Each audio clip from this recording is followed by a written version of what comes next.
Guys নর্টিকাতে আস্তে আস্তে আমাদের সব জামা কাপড় একদম মানে ভিজে শেষ। Good morning everyone. আজকে হচ্ছে আমাদের নীল আইল্যান্ডের লাস্ট ডে, মানে কালকে এসেছিলাম একদিনের জন্য। তো এখন সকালবেলা উঠে হালকা হালকা বৃষ্টি হচ্ছে এখানে। আজকে তো সেরকম কোনো কিছু করার নেই, আমরা বেরিয়ে যাবো একটু পরে। কালকে সব আমাদের ঘোরা কমপ্লিট। 2-3টে বিচ আমরা কালকে ঘুরে নিয়েছি, আজকে আর কোনো সেরকম কোনো কিছু ছিলও না। এখন আমরা চলে আসলাম ব্রেকফাস্ট করতে। ব্রেকফাস্ট করে তারপরে আমাদের ফেরি আছে 10টা 25-এ। তো আমরা রেডি হয়ে গেছি অলমোস্ট।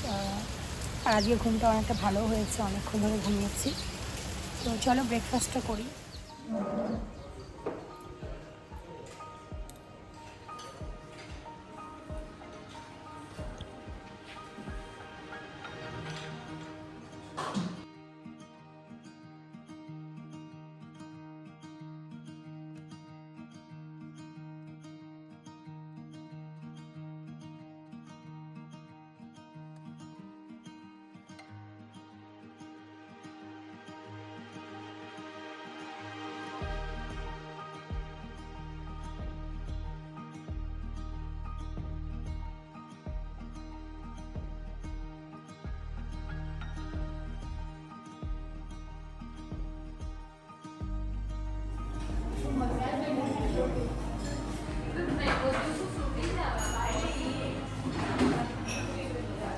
ব্রেকফাস্ট করে রেডি হয়ে আমরা বেরিয়ে পড়লাম। এখন যাচ্ছি পোর্টে।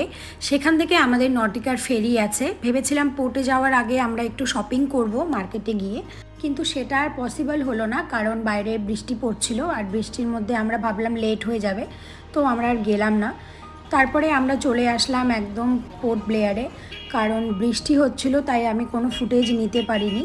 দেখো পুরো ভিজে আমরা একদম শেষ, এতটাই বৃষ্টি হচ্ছিল। নটিকা থেকে বেরিয়ে বাইরে স্ট্যান্ড অবধি আসতেই আমরা পুরো ভিজে শেষ। কী আর করা যাবে, যাই হোক চলে আসলো আমাদের গাড়ি। তো আমরা এখন গাড়ি করে সোজা চলে যাব আমাদের হোটেলে, তারপরে সেখানে গিয়ে আবার দেখা হচ্ছে।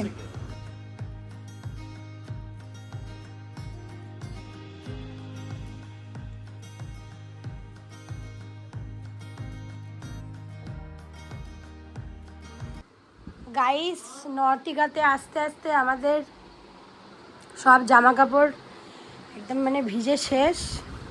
তার জন্য আমরা এরকম একটা পলিসি অ্যাপ্লাই করলাম। And this is our look. Cellular jail দেখতে যাচ্ছি আমরা। চলো हमको भी दिखाओ, हम आते ही नहीं है आपके ब्लॉग में। जबरदस्ती आना चाहते हो तुम? हाँ, मुझको आना चाहिए। नहीं लाएगा। ঠিক है চলো। এরপরে আমরা রেডি হয়ে চলে আসলাম লাঞ্চ করতে। আমাদের যে হোটেলের রেস্টুরেন্ট আছে নিজস্ব, সেখানেই আমরা লাঞ্চটা করেছি। তো এখানকার খাওয়া দাওয়ার প্রচণ্ড ভালো ছিল। আমরা নিয়েছিলাম বিরিয়ানি, অনেক দিন ধরে বিরিয়ানি খাওয়া হয়নি, সেটা ক্রেভিং হচ্ছিল, তো আমরা বিরিয়ানি নিলাম। ভীষণ টেস্টি ছিল খেতে। আমরা এখন রেডি হয়ে বেরোলাম আর বৃষ্টিও কমে গেল। এখন আমরা যাচ্ছি হচ্ছে সেলুলার জেল দেখতে। তো আজকে আমাদের আন্দামানের লাস্ট ডে। চলো আজকের দিনটা ভালো ভালো করে যদি কাটে, তারপর আমরা শপিংও করবো আজকে আবার, কারণ শপিং তো এক ফোটাও করা হয়নি। চলো তোমাদের পরে দেখাচ্ছি আমার লুকটা। একটা ওয়াচ সেট করেছি।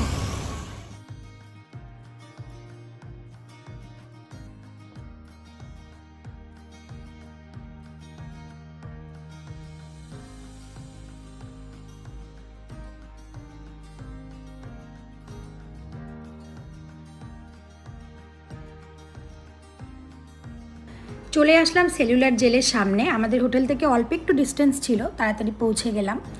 আর এটা সামনে এসে ভাবছি কতদিন ধরে সবার ভিডিওতে ফটোতে দেখেছি সেলুলার জেল, ফাইনালি আমরাও দাঁড়িয়ে আছি এটার সামনে। তো ভীষণ ভালো লাগছিল। আমাদের টিকিট তো আগে থেকেই করা ছিল ট্রাভেল এজেন্টের থ্রুতে, তো আমাদেরকে টিকিট তো আর এক্সট্রা করে করতে হয়নি। তো প্রাইসটা আমি তার জন্য বলতে পারলাম না। চলো এবার ভেতরে ঢুকলাম। ঢুকে দেখছি কি বিশাল এরিয়া, অনেকটা জায়গা জুড়ে এই সেলুলার জেল। আর তোমাদেরকে একটা ছোট্ট ইনফরমেশন দিই যে এখানে কিন্তু অবশ্যই তোমরা একটা গাইড নিয়ে নেবে, কারণ এই সেলুলার জেলের যে হিস্ট্রি আছে সেটা জানতে গেলে তোমাদেরকে গাইড নিতেই হবে। তো পার গ্রুপ 200 টাকা করে নিয়েছিল, মানে তোমাদের গ্রুপে যতজনই থাকো না কেন 200। ভেতরে ঢোকার পর একজন গাইড থাকে যিনি সব গ্রুপকে একসঙ্গে নিয়ে পুরো হিস্ট্রিটা বলে। চলো তোমাদেরকে ভেতরে গিয়ে আমি দেখাচ্ছি, তাহলেই তোমরা বুঝতে পারবে।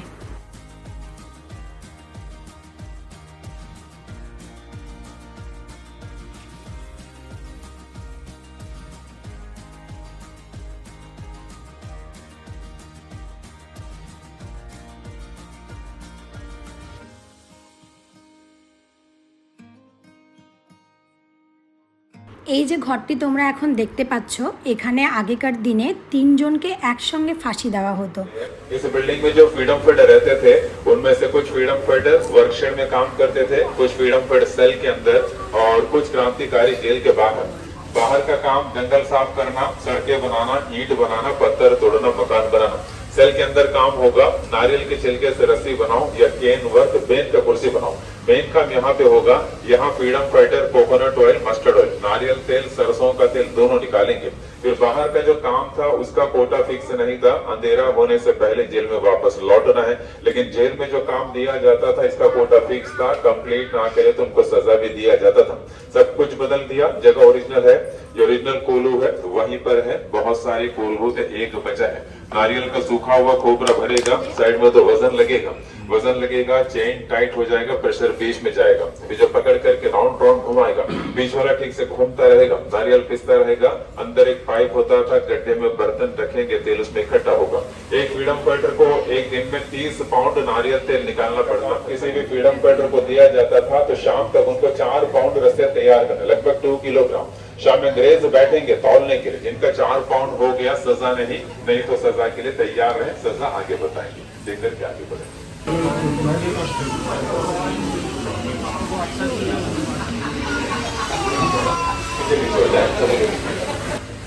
इस जेल का सबसे बड़ा पनिशमेंट नहीं था, ये लोहे का फ्रेम ओरिजिनल है, ब्लॉकिंग फ्रेम, हिंदी में से कहते हैं टिकटिकी। फ्रीडम फाइटर को इसके ऊपर चढ़ाने के बाद पाँव को ब्लॉक किया जाता था, कमर में बेल्ट बांधते थे, हाथ में हथकड़ी। मारते वक्त फ्रीडम फाइटर इधर उधर हिल भी न पाए।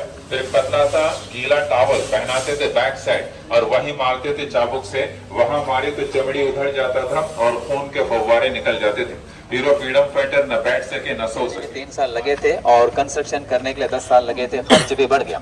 7,83,994 रुपये, 7,83,994 रुपये खर्च हुए थे और 3 करोड़ ईंटें इस्तेमाल किया गया। ये जो ईंट है ये ओरिजिनल ईंट है, जिस अंग्रेजों ने कैदियों के द्वारा अंडमान में तैयार करवाया और बाकी मटेरियल उन लोगों ने बर्मा से लाया। तो जब जेल बना साइकिल व्हील की तरह था, 7 बिल्डिंग थे, कमरे थे 690 थे, 693 कोठरियां और हर बिल्डिंग को ऐसा बनाया, एक बिल्डिंग का फ्रंट है तो दूसरे बिल्डिंग का बैक साइड है, ताकि दोनों बिल्डिंग के बीच कोई कम्युनिकेशन ना रहे, एक दूसरे को देख भी नहीं पाएगा, बात भी नहीं कर पाएगा।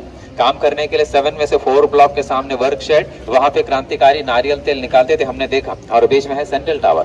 सेंट्रल टावर के टॉप पे होगा एक अकेला गार्ड जो निगरानी करेगा पूरा बाउंड्री वॉल। उनके अलावा 21 गार्ड दिन रात पहरा देते थे। हर फ्लोर पे गार्ड है, तो पहला कमरा गार्ड का है, उनका दरवाजा है बड़ा। फ्रीडम फाइटर्स का दरवाजा देखिएगा छोटा है और दरवाजे का लॉक इधर से लेफ्ट साइड में इतना दूर है कि हाथ में चाबी मिले तो भी लॉक खोल ना पाएगा। और दरवाजे का राइट साइड भी है छोटा सा डोर जो खाना देने के लिए बनाया गया। अब हमारे पास 7 में से बचा है 3 बिल्डिंग, नंबर 1, नंबर 7, पीछे एक और भी है छोटा बिल्डिंग नंबर 6, बाकी 4 हिस्सा पूरी तरीके से टूट गया।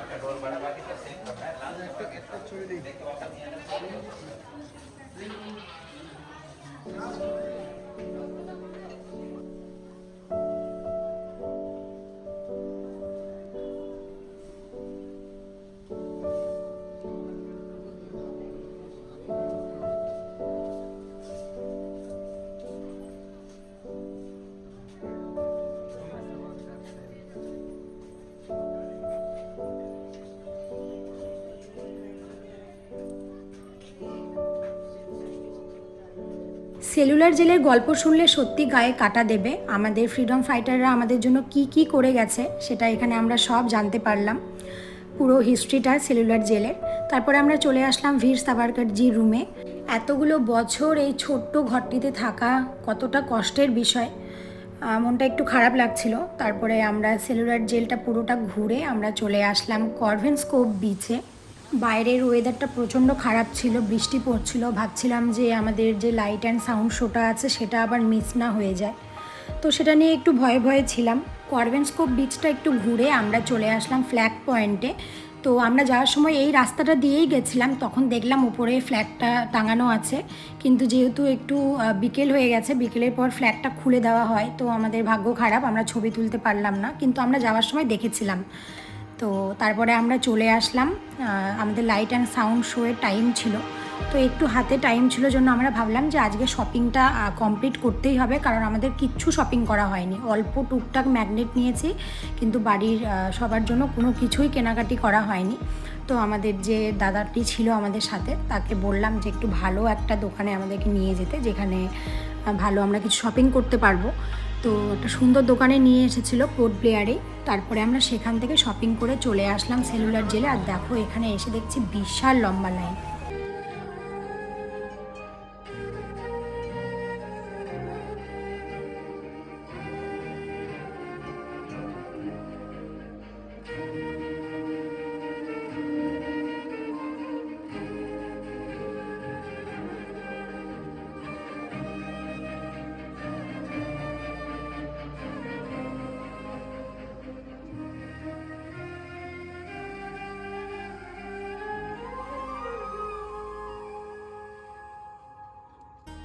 গোটা আন্দামান ট্রিপের যদি বেস্ট এক্সপিরিয়েন্স আমাকে শেয়ার করতে বলো, তাহলে আমি অবশ্যই বলবো এই লাইট অ্যান্ড সাউন্ড শো। আমরা বেশি ফুটেজ নিতে পারিনি, কারণ হচ্ছে এখানে ভিডিও করা অ্যালাউ ছিল না, তার জন্য আমি আর ভিডিও করিও নি। তারপরে সেখান থেকে বেরিয়ে আমরা চলে আসলাম সেলুলার জেলের বাইরেই, একদম এই ছোটো ছোটো দোকানগুলো ছিল, তো এখানে বেশ ভালো কিছু জিনিস পাওয়া যাচ্ছিলো। আমি বলবো তোমরা এখান থেকেই শপিং করো, কারণ এখানেই আমি গোটা আন্দামানে দেখলাম এখানেই একটু ভালো জিনিস পাওয়া যাচ্ছিলো কেনার মতো। তো এখান থেকে আমরাও ছোটো ছোটো কিছু কিছু জিনিস নিয়ে নিলাম বাড়ির সবার জন্য। তারপরেই আমরা সেখান থেকে চলে আসলাম হোটেলে এসে ডিনার করলাম। পরের দিন সকালবেলা উঠে আমরা রেডি হয়ে নিলাম। আর দেখো কত বৃষ্টি পড়ছে, মানে আমাদের লাকটা কত ভালো যে আমরা আজকে বেরিয়ে যাচ্ছি আর এখানে প্রচণ্ড বৃষ্টি হচ্ছে।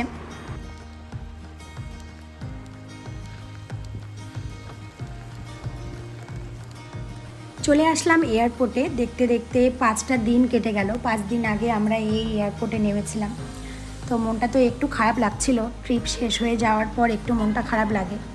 যাই হোক, আমরা ভীষণ ভালো ঘুরেছি, মানে যে কটা দিন আমরা ঘুরেছি, যে কটা জায়গা ঘুরেছি, খুব ভালো ঘুরেছি। চলো এবার তোমাদের সঙ্গে আমি শেয়ার করি যে আমরা কোন এজেন্সির থ্রু থেকে এই ট্রিপটি করেছিলাম। তো আমরা এই ট্রিপটি করেছিলাম পার্ল আন্দামান ট্যুর অ্যান্ড ট্রাভেলসের থ্রু থেকে। আমি ফেসবুক থেকে পেয়েছিলাম ওদের নাম্বার, তো ওনাদের সঙ্গে কথা বলে ওনাদের প্রাইজিং আমার সব কিছু ভালো লেগেছিলো। আর স্পেশালি আমি যেগুলো চাচ্ছিলাম ওরা সেভাবে কাস্টমাইজ করেছে, আমার তো প্রচণ্ড ভালো লেগেছে ওনাদের সার্ভিস।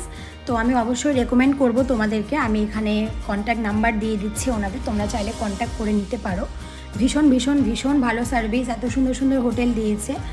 তো তোমরা যদি আন্দামানের প্ল্যান করে থাকো তাহলে অবশ্যই ওনাদের সঙ্গে কন্ট্যাক্ট করতে পারো, আমি এখানে নাম্বারটা দিয়ে দিচ্ছি। আর দেখো দেখতে দেখতে আমরা পৌঁছে গেলাম কলকাতাতে। আন্দামানের ভিডিওগুলো তোমাদের কেমন লাগলো অবশ্যই কিন্তু জানাতে ভুলো না। আর যদি ভালো লাগে তাহলে অবশ্যই একটি like, comment, share and subscribe করো আমার চ্যানেলটিকে। দেখা হবে নতুন কোনো একটি ব্লগে। সবাই খুব ভালো থেকো।